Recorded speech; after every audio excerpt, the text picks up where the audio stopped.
दोस्तों, जीवन प्रवाह अनंत है। इसमें जन्म और मृत्यु तो लगे ही रहते हैं। हम में से कई लोग ये मानते हैं कि गर्भ में शिशु के आते ही उसमें जीवन प्रारंभ अर्थात आत्मा का प्रवेश हो जाता है, जबकि ये सच नहीं है। क्योंकि शरीर के अंदर आत्मा का प्रवेश तभी होता है जब आत्मा शरीर को पहचान लेती है। तो चलिए जानते हैं कि आखिर कब आत्मा गर्भ में पल रहे भ्रूण के शरीर में प्रवेश करती है। दोस्तों, गरुड़ पुराण में मानव जीवन के बहुत से पहलू जैसे जन्म, मरण, पाप, पुण्य, रहन सहन आदि के बारे में बहुत विस्तार पूर्वक बताया गया है। इसी पुराण में हमें ये भी वर्णन मिलता है कि गर्भ में किस प्रकार शिशु का विकास होता है तथा मृत्यु के बाद शरीर से मुक्त आत्मा कैसे दूसरे शरीर को ढूंढकर उसमें प्रवेश करती है। लेकिन ये सब बताने से पहले हम आपको बता दें कि आखिर आत्मा क्या है, इसका स्वरूप कैसा है। वैसे तो विभिन्न धर्म ग्रंथों में इसका अलग अलग वर्णन मिलता है, मगर आध्यात्मिक दृष्टि से कहा गया है कि आत्मा का वास्तविक अर्थ स्वयं का सच्चा स्वरूप है। सुख, आनंद सब कुछ हमारे भीतर ही है, अर्थात आपका सच्चा स्वरूप ही आत्मा है। गीता में कृष्ण ने आत्मा को अमर और अविनाशी बताया है, जिसे न शास्त्र काट सकता है, न ही अग्नि इसे जला सकती है, पानी इसे गला नहीं सकता, वायु इसे सोख नहीं सकती, क्योंकि ये तो एक ऐसा जीव है जो व्यक्ति के कर्म फल के अनुसार एक शरीर से दूसरे शरीर में भटकता रहता है। जैन धर्म के अनुसार अप्पा सो परम अप्पा, अर्थात आत्मा ही परमात्मा है। यहाँ जीव या आत्मा को एक स्वतंत्र तत्व या द्रव्य माना गया है, जो कि अपने उत्थान या पतन के लिए स्वयं जिम्मेदार होती है। कठोपनिषद एवं गरुड़ पुराण में आत्मा के स्वरूप को अंगूठे के आकार का बताया गया है और इसी अंगूठे के आकार के जीव आत्मा को ही कर्म फल भोगने वाला बताया गया है। दोस्तों, अब जब आपने आत्मा को समझ ही लिया है, तो हम आपको उसके विभिन्न स्वरूप भी बताना चाहेंगे। वैसे तो विभिन्न ग्रंथों में अलग अलग वर्णन मिलता है, पर मुख्य रूप से इसके 3 स्वरूप जीवात्मा, प्रेतात्मा और सूक्ष्मात्मा है। जो आत्मा जीव के भौतिक शरीर में वास करती है या रहती है, उसे जीवात्मा कहा गया है। जबकि आत्मा में जब विभिन्न प्रकार की काम वासनाएं आ जाती है, तो इसे प्रेतात्मा कहा जाता है। और जब आत्मा सूक्ष्म रूप से शरीर में प्रवेश करती है, तो इसे सूक्ष्मात्मा कहते हैं। पुराणों के अनुसार गर्भ धारण के समय माता तथा पिता दोनों के चारों ओर एक क्षेत्र बन जाता है, जिसे स्पंदन क्षेत्र कहा गया है।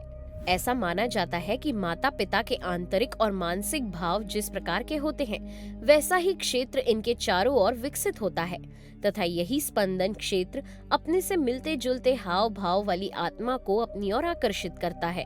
इस प्रकार गर्भ धारण के समय से ही ये आकर्षित आत्मा उसके चारों ओर उस प्रकार मंडराती रहती है, जिस प्रकार नीर या घोंसले के चारों ओर पक्षी मंडराता रहता है। परंतु अभी भी वो शरीर में प्रवेश नहीं करती, क्योंकि ऐसा माना जाता है कि आत्मा का वास शिशु के हृदय में होता है और गर्भ में शिशु का हृदय 3 महीने के अंदर ही विकसित हो पाता है।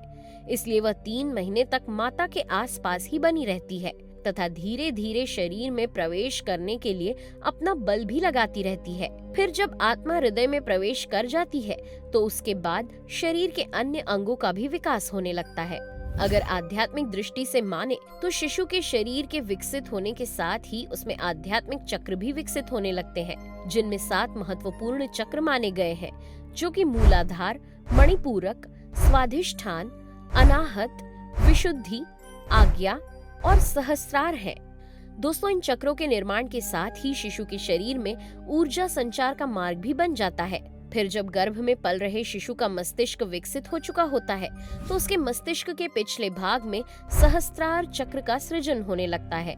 ब्रह्मारंध्र अर्थात मस्तिष्क का वो भाग जहां से होकर आत्मा शरीर में प्रवेश करती है, इसे 12वां बिंदु भी माना जाता है। इस प्रकार ब्रह्मारंध्र को आत्मा का दरवाजा भी कह सकते हैं। दोस्तों, आपने नवजात शिशु को तो देखा ही होगा, लेकिन अगर आपने उसे ध्यान से देखा होगा, तब आप पाएंगे कि उसके मस्तिष्क का एक हिस्सा चपटा सा बना रहता है। यही ब्रह्मारंध्र होता है। ये भाग अभी भी पूर्ण विकसित नहीं होता, बल्कि शिशु के जन्म के कुछ समय के बाद ही सही तरीके से विकसित हो पाता है। इसके पूर्ण विकसित न होने का कारण ये बताया गया है कि आत्मा अपनी पूर्ण चेतनता के साथ ही शिशु के शरीर में प्रवेश करती है। फिर वो हृदय के माध्यम से होते हुए शरीर के सभी चक्रों तक ऊर्जा का संचार करते हुए अपना विस्तार करती है। लेकिन अगर आत्मा के शरीर में प्रवेश करने के बाद उसे ये महसूस होता है कि शरीर उसे चेतन बनाए रखने में सक्षम नहीं है, तो वो जन्म के समय या कुछ समय पश्चात ही ब्रह्मारंध्र के माध्यम से उस शरीर को त्याग देती है। ये वहीं से शरीर छोड़ना चाहती है जहाँ से उसने प्रवेश किया होता है। इसे आप इस प्रकार समझ सकते हैं कि जैसे अच्छे अतिथि जिस द्वार से आते हैं उसी द्वार से वापस भी चले जाते हैं। इसलिए मृत्यु के समय भी जब आप ब्रह्मारंध्र के माध्यम से शरीर छोड़ते हैं तो इसे सबसे उचित माना जाता है। आपने ऐसा देखा होगा कि कभी कभी मृत नवजात शिशु देखने में तो बिल्कुल ठीक लगता है, पर यह समझना मुश्किल हो जाता है कि आखिर उसकी मृत्यु हुई कैसे। इसका एक ही कारण ब्रह्मारंध्र होता है, जहाँ से जीव अपने अनुकूल शरीर न पाने के कारण उसे छोड़ देता है। इसलिए आपने देखा भी होगा कि भारतीय संस्कृति में गर्भवती स्त्रियों का बहुत अच्छे से ध्यान रखा जाता है, जिससे कि उनके गर्भ में पलने वाला जीव स्वयं को बेहतर स्थिति में महसूस करे और सदा आनंदित बना रहे, तथा आने वाला जीव माता और पिता दोनों से भी बेहतर हो। मगर क्या आप जानते हैं, मानव शरीर में 114 चक्र होते हैं, जिनमें से 2 चक्र शरीर के बाहर स्थित होते हैं। जब कभी आप शरीर के किसी एक भाग में ध्यान केंद्रित करेंगे तो वहाँ कुछ न कुछ हलचल महसूस करेंगे। यदि आप बाहरी भौतिकताओं से परे आंतरिक मनन ही करते हैं तो कुछ समय बाद शरीर के बाहर के 2 निष्क्रिय चक्र भी सक्रिय हो जाते हैं, जो कि आपके सिर के चारों ओर एक आभा मंडल सा बना देते हैं।